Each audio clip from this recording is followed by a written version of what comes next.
The Necropolis is one of the first areas of the game. In the alphas, it's notably one of the more unstable, prone to slowdown and crashes with some elements obviously unfinished. In all builds, a black, almost impassable plain is put where the ornate Malkia symbol gateway will be in retail. The graveyard garden is also missing the first platform used to jump up.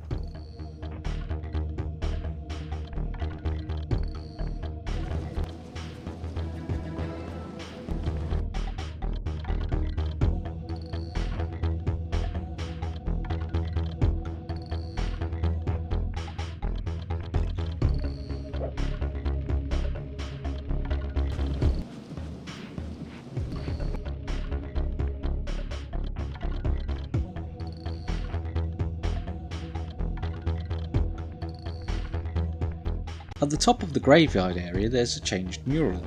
Where the retail and beta versions show a younger vampire Melchiah, the alpha has a different mural, apparently showing figures taking dead bodies to the charnel house.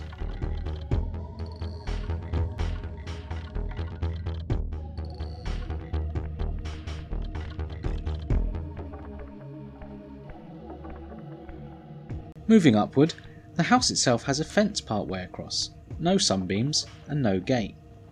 The warp gate below does not bear the final textures.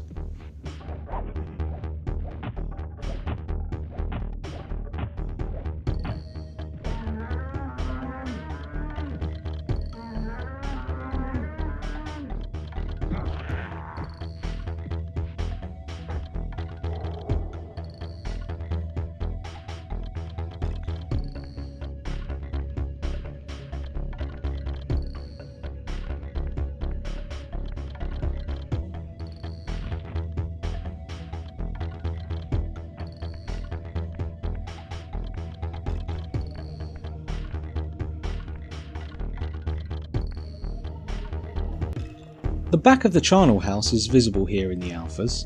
For some reason these textures are replaced by a rock wall in retail, despite it being part of a building.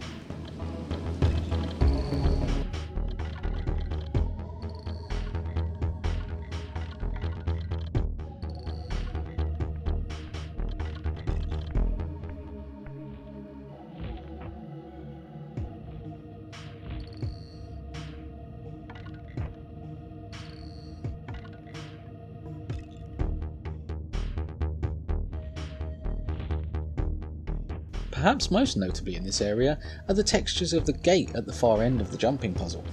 Where a single gate on a plain wall is seen in retail, there's a wall covered with unique textures in the alpha. In earlier builds it just has a crisscross pattern, but later builds have large, repeated Malkia faces.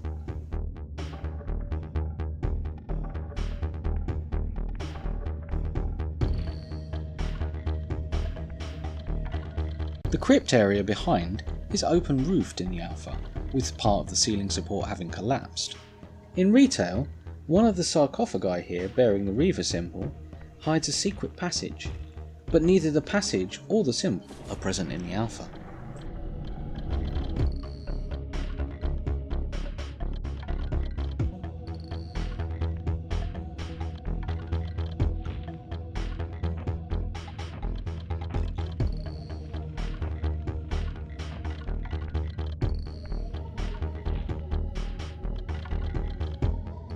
The following corridors have a morgue-like feel to them, with drawers for bodies lining the walls.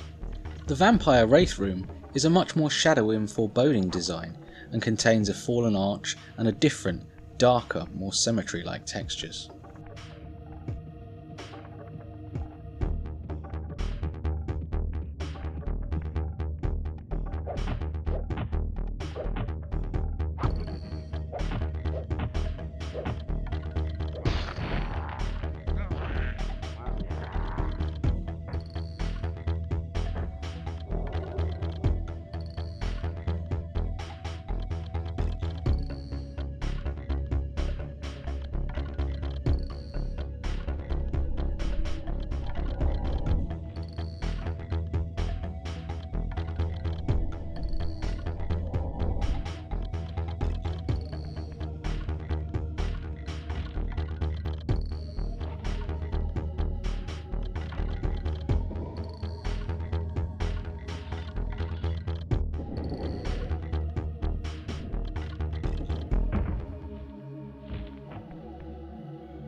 The pit area is darker, with torches providing atmospheric lighting. The textures here are notably different from the final game, with morgue drawers lining the walls, and one particularly ornate crypt being the focus of the area. Later builds seem to rethink the design, brightening the area and replacing the textures with placeholders. Ultimately, designs similar to the main crypt here will line the walls in retail, with a much lighter green colour scheme.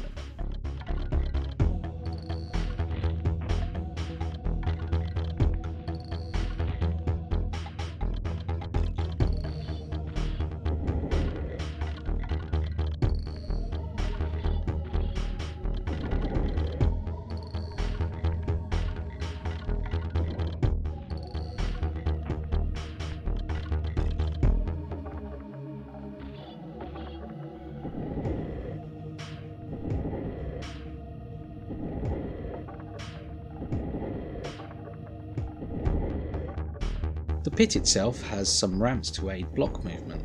The ramps will continue to be experimented with into beta versions, but will ultimately be discarded in favour of stepped edges.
In the second lake area, there is only an underwater passage back to the water jumping puzzle.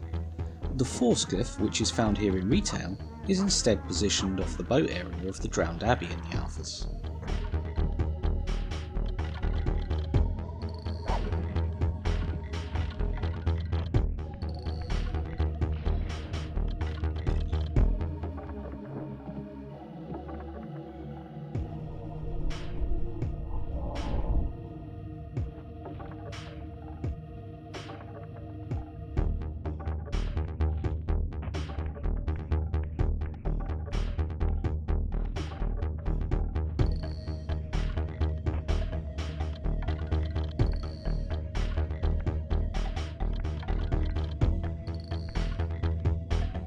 The Skinner 1 puzzle area at the top of the ramp and its surroundings are notably unstable and prone to crashes in the alpha builds, making them difficult to explore in the game itself. The floor notably has a much more ornate and patterned texture, and the flaming blocks start off as simple blocks but are refined to their retail shapes by the latest build.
Malkia's platform is much higher here than in retail, with no obvious way to get up to it. It doesn't however have the candles visible in some early screenshots, although its height seems to confirm this is where those screenshots were taken.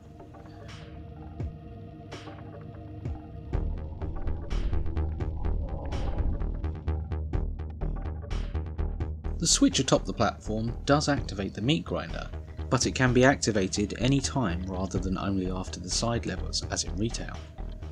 Once activated, the grinder will continue to oscillate up and down.